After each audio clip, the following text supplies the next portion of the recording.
Thinking का शुरू करने जा रहे हैं। मैंने थिंकिंग के प्रोसेस को जो है जो कि जैसा कि आप जानते हैं कि अगर इस चैप्टर को देखा जाए तो इस चैप्टर के एतबार से इंट्रापर्सनल कम्युनिकेशन आप कवर कर चुके हैं, इंटरपर्सनल कम्युनिकेशन आप कवर कर चुके हैं। अब हम चल रहे हैं थिंकिंग प्रोसेस की तरफ। थिंकिंग प्रोसेस में हमने कुछ इस तरह से इसको लेके चले कि सबसे पहला काम तो हमने ये किया है कि थिंकिंग प्रोसेस को 3 हिस्सों में तकसीम किया है, और किताब में भी ऐसे ही है कि उन्होंने थिंकिंग एंड क्रिएटिविटी की है, क्रिटिकल थिंकिंग एंड कम्युनिकेशन किया, और क्रिटिकल एंड क्रिएटिव थिंकिंग का मुआवजा किया। मैं पहले क्रिटिकल थिंकिंग की तरफ चलता हूँ। क्रिटिकल थिंकिंग क्या होती है? देखिए, इंसान की एक आदत होती है कि किसी भी चीज़ को जब देखता है तो सबसे पहले ये देखता है कि क्या ऐसी मैंने चीज़ पहले कोई देखी है, और अगर देखी है तो वो फौरी तौर पे अपना तज्जियाती अमल शुरू कर देता है। तज्जियाती अमल शुरू कर देता है यानी वो अपना एनालिसिस शुरू कर देता है कि हाँ, इस टाइप की चीज़ मैंने कोई पहले देखी है और उसमें और इसमें क्या फ़र्क है। ये इंसान के सोचने का अंदाज है, ये इंसान के एक बिहेव करने का अंदाज है कि वो जब भी किसी चीज़ को देखता है तो ये लाजमन देखता है कि वो किस तरह से चीज़ों को तज्जियाती नज़र से देखेगा। अब यहाँ पर एक बात बड़ी प्रोमिनेंट है कि हमारा ऑब्जेक्टिव क्या है क्रिटिकल थिंकिंग का, और अल्लाह ताला ने ये सिर्फ हमारे अंदर क्यों पैदा की है। देखिए, सबसे पहली बात ये कि सिर्फ इसलिए अल्लाह ताला ने पैदा की कि ऑब्जेक्टिव एनालिसिस और इवैल्यूएशन हम कर सकें। अब यहाँ पे आपको डबल अलर्ट होना चाहिए एक आम इंसान की निस्बत। उसकी वजह ये कि आपकी सारी ज़िंदगी ही इस पर मोमबी है एक चार्टेड अकाउंटेंट की, कि आपको सारी ज़िंदगी ऑडिट पे जाना है, आपको सारी ज़िंदगी सिस्टम एनालिसिस करने हैं, आपको सारी ज़िंदगी सिस्टम ऑडिट करने हैं। लिहाजा आपकी ज़िंदगी का तो अब मकसद ही ये है कि ऑब्जेक्टिव एनालिसिस किया जाए और एवेल्यूएशन किया जाए issue in order to from a judgment के एंगल से उसे देखा जाए। यानी किसी भी निज़ाम को, किसी भी सिस्टम को, किसी भी चीज़ को बजाय आम नज़र के क्रिटिकल आई से देखा जाए, तनकीदी नुक्ता निगाह से देखा जाए, उसका एवेल्यूएशन किया जाए और देखा जाए कि वो अपने मकसद पे पूरी उतर रही कि नहीं उतर रही। ये क्रिटिकल थिंकिंग एनालिसिस जो है ये फैक्ट टू फर्म जजमेंट है, यानी इसके अंदर स्पेक्टिकल, डाउटफुल एंड डिसबिलीविंग है। यानी हम शक की निगाह से देखते हैं और हम कहते हैं कि हाँ जी हम शक की निगाह से देखेंगे। इसलिए देखेंगे चूंकि हमारा काम ही स्पेक्टिकल थिंकिंग है, हमारा काम ही है कि देखें कहीं कुछ गलत तो नहीं है। इसका मतलब हम कह रहे हैं कि हाँ यार हम देखेंगे कि कोई चीज़ गलत तो नहीं है, कोई चीज़ स्पेक्टिकल तो नहीं है, और इसमें हम अनबाइस्ड होंगे, इवैल्यूएशन ऑफ फैक्चुअल एविडेंस करेंगे और देखेंगे कि चीज़ें अपनी जगह पे हैं या नहीं है। इसलिए देखिए एग्जांपल भी ऑडिटर की दी है। An auditor asked to reading and analysis report on the line losses. ठीक है, कि एक लाइन लॉसेस पे ये रिपोर्ट जो है इसको ज़रा ऑडिट करेंगे ठीक है या नहीं है। या एक मर्डर हुआ है तो एक पुलिस इंस्पेक्टर को कहा गया कि ज़रा क्रिटिकली देखेंगे यार जिस तरह के फैक्ट्स एंड फिगर क्लियर नज़र आ रहे हैं, फैमिली बता रही है कि इस वजह से बंदा गुजर गया है, चेक करो कि इसके अंदर ऐसा तो नहीं है। तो वो क्या करता है, वो क्रिटिकल आई से देखता है कि मर्डर से किसको फ़ायदा है, किसको नुकसान है। वो उनको भी बुला लेता है जो वाबस्ता लोग थे। अच्छा, और फिर वो 6 महीने बेचारा लगा रहता है क्रिटिकल आई के साथ, तो 6 महीने बाद जाकर बता दे यार कत्ल तो बीवी ने करवाया था। एनीवे, तो बहरहाल हम ये बात करें कि क्रिटिकल थिंकिंग का मामला ये है कि हमने हर चीज़ को शक की निगाह से देखा है। तो सबसे पहली बात तो यहाँ पे ये हो जाती है कि क्या हमें क्रिटिकल थिंकिंग का आइडिया हो गया कि क्या है। क्यों बच्चों?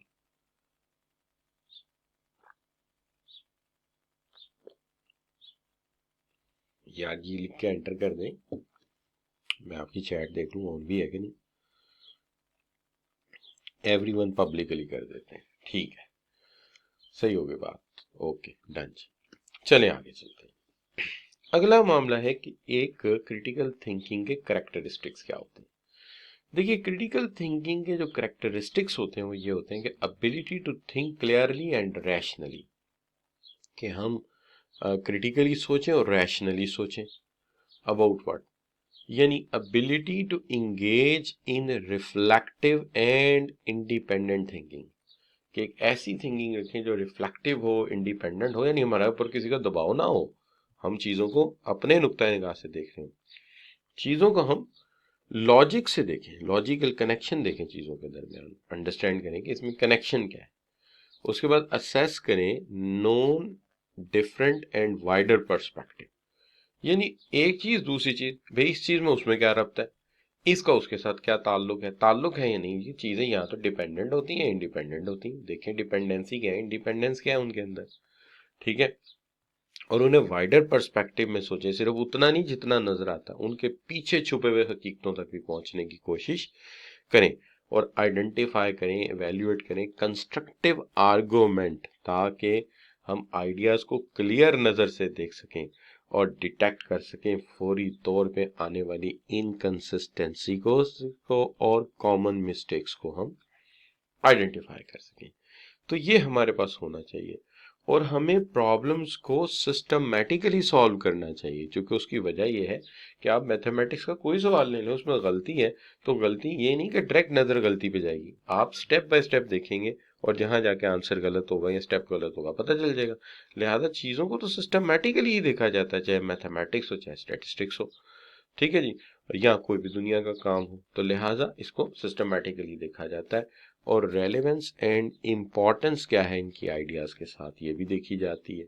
और justification of one self belief and values के, उसके लिए जो है इन चीज़ों की बिलीफ क्या है और वैल्यूज़ पे इसका इम्पैक्ट क्या है। यानी जिस चीज़ को भी देखना है हमने अपने नॉलेज की रोशनी में देखना है, अपने बिलीफ और वैल्यूज़ की रोशनी में देखना है और जस्टिफाई करना है कि उसके मुताबिक ये बात ठीक है या गलत है। तो चीज़ों को सम अप करते हैं, हम चीज़ों में रब्त देखते हैं, लॉजिकल कनेक्शन देखते हैं कि है या नहीं है। हम ये देखते हैं कि इनमें डिफरेंस क्या है और हम इनको वाइडर पर्सपेक्टिव, इनके पीछे छुपी हुई हकीकतों तक जाते हैं। हम आर्गुमेंट कंस्ट्रक्ट करते हैं कॉन्सेप्ट और आइडियाज़ के मुतालिक, हम इनके अंदर गलतियों को निकालते हैं, हम मसाइल को मरबूत तरीके से सिस्टमेटिकली सॉल्व करते हैं और हम आइडियाज़ की इम्पोर्टेंस को समझते हैं कि इनकी रेलेवेंस क्या है और हम उनको यकीनन अपने इल्म, अपने बिलीफ और अपनी वैल्यूज़ की रोशनी में देखते हैं। तो ये बच्चों क्या है, कैरेक्टरिस्टिक्स हैं किसी भी क्रिटिकल थिंकिंग प्रोसेस के। अब यहां तक एक तो यहां पे भी एक जी की एंटर करने की जरूरत है। बिल्कुल हम माद आपसे ही कह रहे हैं, लाइक ए डिटेक्टिव, बहुत ही अच्छा आपने इसमें एग्जांपल दी कि एक डिटेक्टिव की तरह हम सोचते हैं। अब यहाँ पे जो बात की है हमने वो ये की है कि जनाब क्रिटिकल थिंकिंग भी होता है, कुछ दुनिया में जो है वो कहते हैं ना कि कुछ लोग दुनिया में गहरी सोच रखने वाले हैं, लेकिन कुछ सादालू लोग भी तो होते हैं ना। कुछ कहना तो नहीं चाहिए, लेकिन अहमक लोग दुनिया में बदर आतम पाए जाते हैं। देखते हैं कि एक ज़ीशऊर आदमी और एक बेशऊर आदमी में क्या फ़र्क होता है।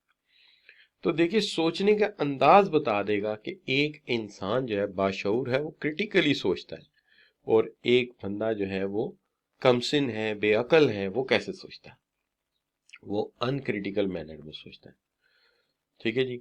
जो भी क्रिटिकल थिंकर होता है उसके अंदर अल्लाह ताला ने एक ड्राइव पैदा की होती है कि उसे क्लैरिटी चाहिए, उसे एक्यूरेसी चाहिए, उसे हर चीज़ की एप्लीकेबिलिटी चाहिए।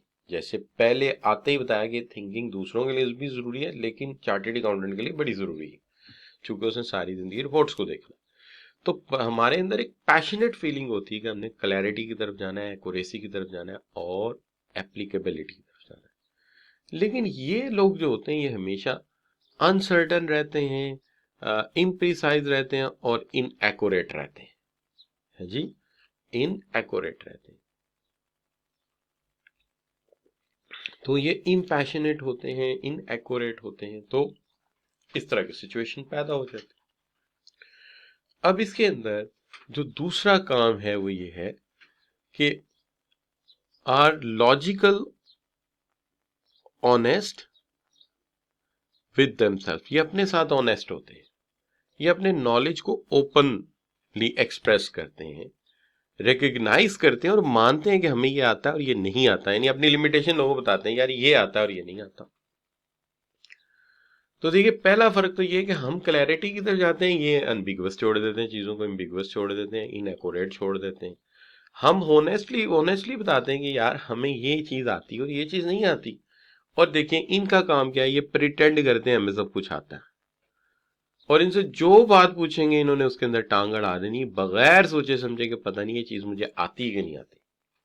मैं आपको बड़े मजेदारी की बात बताता हूँ, मैं बचपन में इस तरह के लोगों को जानबूझ के मजाक किया करता था, अल्लाह माफ करे मुझे। तो मैंने एक बंदे से पूछा ये जो जहाज होता है इसका इंजन 2 स्ट्रोक होता है या 3-4 स्ट्रोक होता है? उन दिनों ये बड़ी बातें होती थी। वो कहता 4 स्ट्रोक होता है। तो वो क्यों कहता है, देखा मैं एक बार जहाज पे जा रहा था, मैंने देखा धुआं नहीं उड़ा था।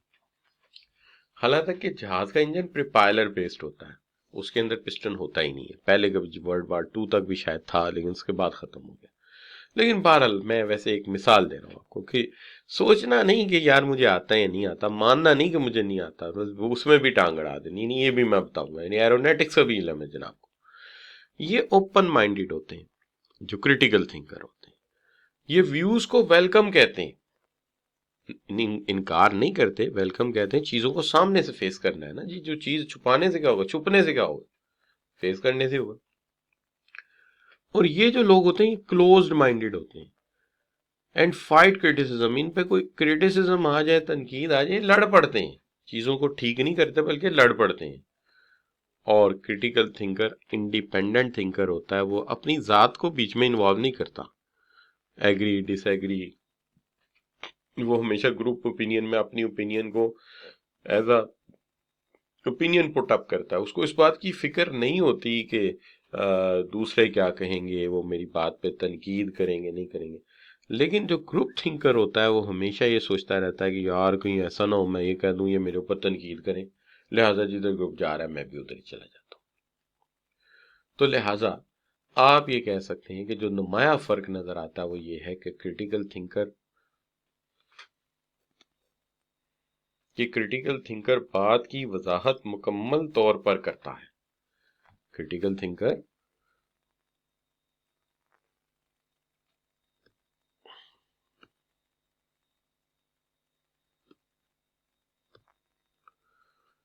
तो हम ये कह सकते हैं कि जो क्रिटिकल थिंकर है वो बात की वजाहत मुकम्मल तौर पर करता है, बात को वाज़ेह करता है, उसकी एप्लीकेबिलिटी समझने की कोशिश करता है। वो नहीं जाता एम्बिगुअस बातों को नहीं रखता, वो ऑनेस्ट होता है, मान लेता मुझे ये आता ही नहीं आता। और अनक्रिटिकल थिंकर हमेशा दावे बड़े बड़े करता। क्रिटिकल थिंकर ओपन माइंडेड होता है, उसे परवाह भी नहीं होती, उसे परवाह भी नहीं होती कि अगर मैं ये कहूंगा तो मेरे ऊपर तनकीद हो जाएगा। तनकीद को वेलकम कहता है कि आए करें जी, मेरे ऊपर तनकीद, गलती है तो मैं मान लूंगा। और जो अनक्रिटिकल थिंकर होता है वो क्लोज माइंडेड होता है, फाइट शुरू कर देता है। जब भी उसे गलती का एहसास दिलाएंगे वो आपसे यही कहेगा कि जनाब मैं तो सही डांस करता हूँ, आपका आंगन ही टेढ़ा। वो कहते हैं नाच ना जाने आंगन टेढ़ा।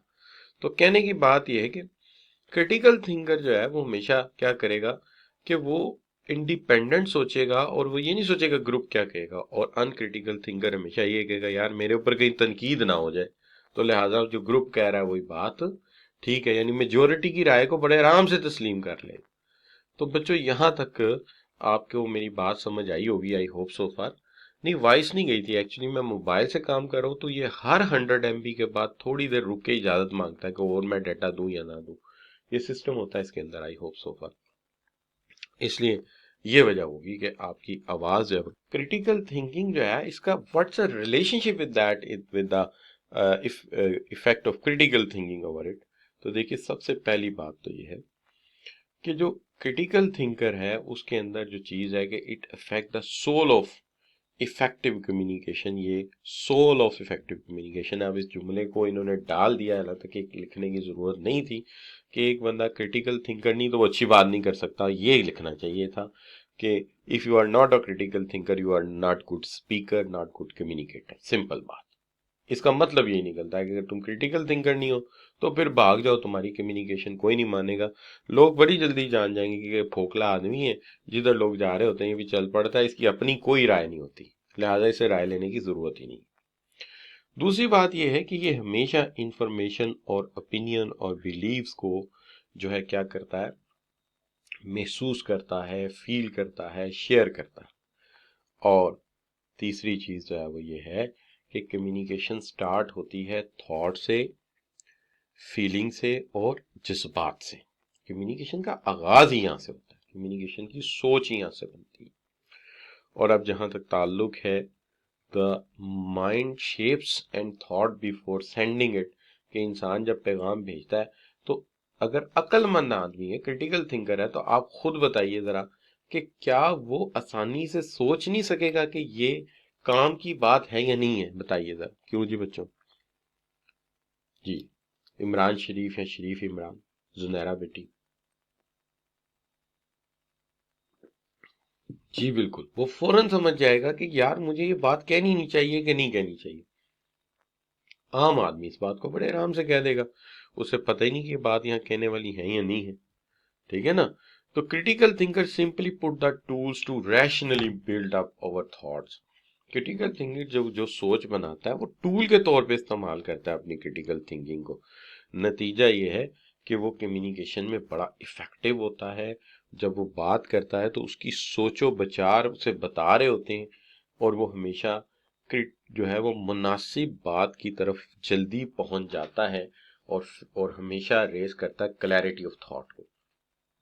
और जब तक सोचें क्लियर नहीं होती, ना वो खुद बात करता है और ना ही किसी की बात को तस्लीम करता है।